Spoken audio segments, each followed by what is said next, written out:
اعوذ باللہ من الشیطان الرجیم، بسم اللہ الرحمن الرحیم۔ غلاموں میں جو سب سے پہلے ایمان لے کے آئے ان میں ایک نام ہے زید بن حارثہ رضی اللہ تعالی عنہ۔ تمام صحابہ کرام میں یہ واحد ہستی ہیں جن کا نام قرآن کریم میں آیا ہے۔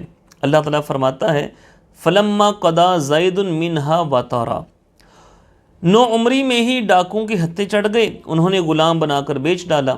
ایک روایت کے مطابق سیدہ خدیجہ کے بھتیجے حکیم بن حزام نے حضرت خدیجہ کے لیے خرید لیا اور انہوں نے تحفتاً جانے دو عالم صلی اللہ علیہ وآلہ وسلم کی خدمت میں پیش کیا۔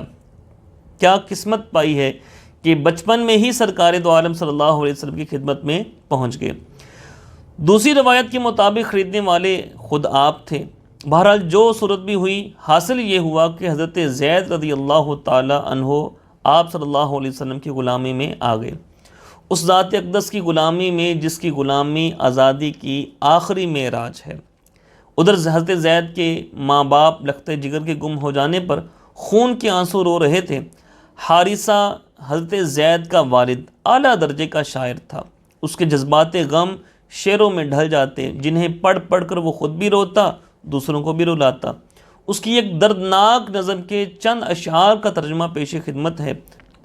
کیا صحیح عکاسی ہے اس باپ کے جذبات کی جس کا نور عین کھو گیا ہو، میں زید کے لیے رو رہا ہوں اور مجھے کچھ پتہ نہیں کہ اس پر کیا گزری، کیا وہ زندہ ہے کہ میں اس کی آس رکھوں یا اس کو اجل نے آ لیا ہے۔ اے کاش مجھے پتہ چل سکے اے زید کہ اب عمر بھر تو لوٹ کر آئے گا بھی کہ نہیں، اگر تو واپس آ جائے تو دنیا میں میرے لیے یہی خوشی بس ہے۔ جب سورج طلوع ہوتا ہے تب بھی اس کی یاد آتی ہے، جب غروب ہوتا ہے تب بھی اس کی یاد ستاتی ہے، جب ہوائیں چلتی ہیں تو وہ بھی اس کی یاد کو برانگیختہ کر دیتی ہیں۔ ہائے اس کے غم اور فکر میں مجھ پر کتنا طویل زمانہ بیت گیا ہے۔ میں پوری کوشش سے اس کی تلاش میں اونٹوں کو دوڑاتا رہوں گا، چاہے اونٹ اکتا جائیں لیکن میں کبھی نہیں اکتاؤں گا۔ یہ جستجو زندگی بھر جاری رکھوں گا یہاں تک کہ میری موت آ جائے، کہ ہر آدمی نے آخر مرنا ہی ہے، خواہ اس کی آرزوئیں اسے کتنا ہی بہلاتی رہیں۔ اتفاق سے ایک دفعہ حضرت زید رضی اللہ تعالی عنہ کے علاقے کے چند افراد حج کے لیے آئے تو انہوں نے زید کو پہچان لیا، ان سے مل کر باپ کی بے قراری بے تابی کا حال بیان کیا، وہ اشعار بھی سنائے جو حارثہ نے غم فراق میں کہے تھے۔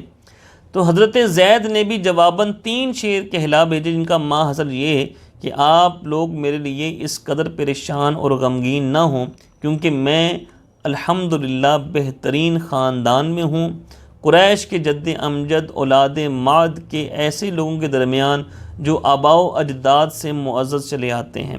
ان لوگوں نے واپس آ کر جب حارثہ کو زید کی بازیابی کی نوید سنائی اور دیگر تفصیلات بتائیں تو حارثہ اور اس کا بھائی کعب زید کو لینے کے لیے مکہ مکرمہ روانہ ہو گئے۔ پہنچ کر جانب عالم صلی اللہ علیہ وسلم سے ملے، عرض کی اے عبد المطلب کے بیٹے، اے ہاشم کے بیٹے، اے سردار قوم کے بیٹے، ہم آپ کے پاس اپنے بیٹے کے سلسلے میں حاضر ہوئے ہیں، آپ ہم پر احسان کیجئے، فدیہ لے کر ہمارا بیٹا ہمیں دے دیجئے۔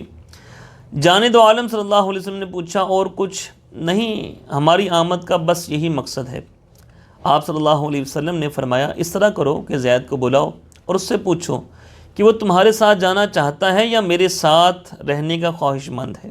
اگر تمہارے ساتھ جانے پر رضامند ہو تو میری طرف سے اجازت ہے، لیکن اگر میرے پاس رہنا چاہے تو جو بچہ مجھ سے اتنی الفت رکھتا ہو اس کو فدیہ لے کر بزور تمہارے حوالے کرنے کا کام مجھ سے نہ ہو سکے گا۔ انہوں نے کہا یہ تو انصاف سے بھی بڑھ کر بات ہے، سراسر آپ کا احسان ہے۔ چنانچہ حضرت زید کو بلایا گیا، وہ آئے تو جانب عالم صلی اللہ علیہ وسلم نے حارثہ اور کعب کی طرف اشارہ کرتے ہوئے فرمایا زید ان کو پہچانتے ہو؟ زید نے ان پر ایک نظر ڈالی، عرض کی جی ہاں یا رسول اللہ، ایک میرے والد ہیں، دوسرے چچا ہیں۔ آپ صلی اللہ علیہ وسلم نے فرمایا یہ تجھے لینے آئے ہیں، میری صحبت میں تیرا جو تھوڑا سا عرصہ گزرا ہے اس میں تو نے میرے طرز عمل کو بہت اچھی طریقے سے دیکھ لیا ہے، اب تیری مرضی ہے کہ ان کے ساتھ جانے کو جی چاہے تو چلا جا، میری رفاقت پسند ہو تو ادھر ہی ٹھہر جا۔ کوئی بھی ماں باپ کی فرقت کا مارا بچہ ایسے موقع پر اس کے سوا کیا جواب دے سکتا تھا کہ میں اپنے باپ کے ساتھ جانا چاہتا ہوں، اپنے عزیزوں رشتہ داروں کے ساتھ رہنا چاہتا ہوں، مگر آپ جانتے ہیں کہ اس معصوم نے جس کی عمر اس وقت صرف 8 سال تھی کیا ایمان افروز جواب دیا، انہوں نے کہا میں ان کے ساتھ نہیں جانا چاہتا، میں کسی بھی فرد کو آپ پر ترجیح نہیں دے سکتا۔ اس خلاف توقع جواب پر باپ اور چچا کی آنکھیں پھٹی کی پھٹی رہ گئیں۔ حارثہ نے بیٹے کو ملامت کرتے ہوئے کہا وہی حقا، تو ہلاک ہو جائے، کیا آزادی پانے اپنے باپ کے ساتھ جانے، اپنے خاندان میں رہنے کی بجائے تو غلامی کا توق گلے میں ڈالے رکھنا چاہتا ہے؟ حضرت زید نے اطمینان سے جواب دیا ہاں۔ پھر جانب عالم صلی اللہ علیہ وسلم کی طرف اشارہ کرتے ہوئے بولے دراصل میں نے اس عظیم ہستی کے حسن سلوک کا ایسا مظاہرہ دیکھا ہے کہ اب اس ذات گرامی کو چھوڑ کر کہیں جانے کو دل ہی نہیں کرتا۔ اس حضرت زید کی اس والہانہ محبت نے جانب عالم صلی اللہ علیہ وسلم کے دل پر گہرا اثر کیا۔ آپ نے اسی وقت زید کا ہاتھ تھاما اور قریش کے روبرو جا کر اعلان کر دیا اشہدوا انا زیدن ابنی، اور تم سب گواہ رہنا کہ آج سے زید میرا غلام نہیں بلکہ میرا بیٹا ہے۔ یوں جانب عالم صلی اللہ علیہ وسلم نے حضرت زید کو نہ صرف یہ کہ آزاد کر دیا بلکہ اپنا بیٹا بھی قرار دے دیا۔ حارثہ اور کعب نے جب جانب عالم صلی اللہ علیہ وسلم کی اس غیر معمولی شفقت کا مشاہدہ کیا تو بیٹے کو حق بجانب پایا اور خوشی خوشی واپس چلے گئے۔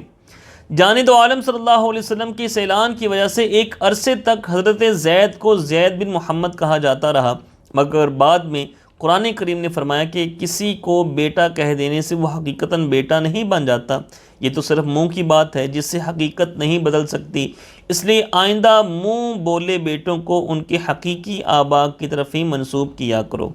اس کے بعد زید ابن محمد کہنا چھوڑ دیا گیا اور زید ابن حارثہ کہا جانے لگا، تاہم جانب عالم صلی اللہ علیہ وسلم ان کو اپنے ہی خاندان کا ایک فرد سمجھتے تھے، اسی بنا پر اپنی پھوپھی ذات بہن زینب رضی اللہ تعالی عنہ کو ان کے عقد میں دے دیا، مگر باوجود خاوند بیوی میں نباہ نہ ہو سکا اور علیحدگی ہو گئی۔ بعد میں حضرت زینب رضی اللہ تعالی عنہ آپ کی زوجہ بنی اور ام المؤمنین ہونے کی سعادت سے بہرہ مند ہو گئی۔ حضرت زید کی پوری زندگی جانب عالم صلی اللہ علیہ وسلم کے ذل عاطفت میں بسر ہوئی اور آپ کی حیات مبارکہ میں ہی 8 ہجری کو غزوہ موتہ میں جام شہادت نوش فرمایا، رضی اللہ تعالی عنہ و ارضا عنا۔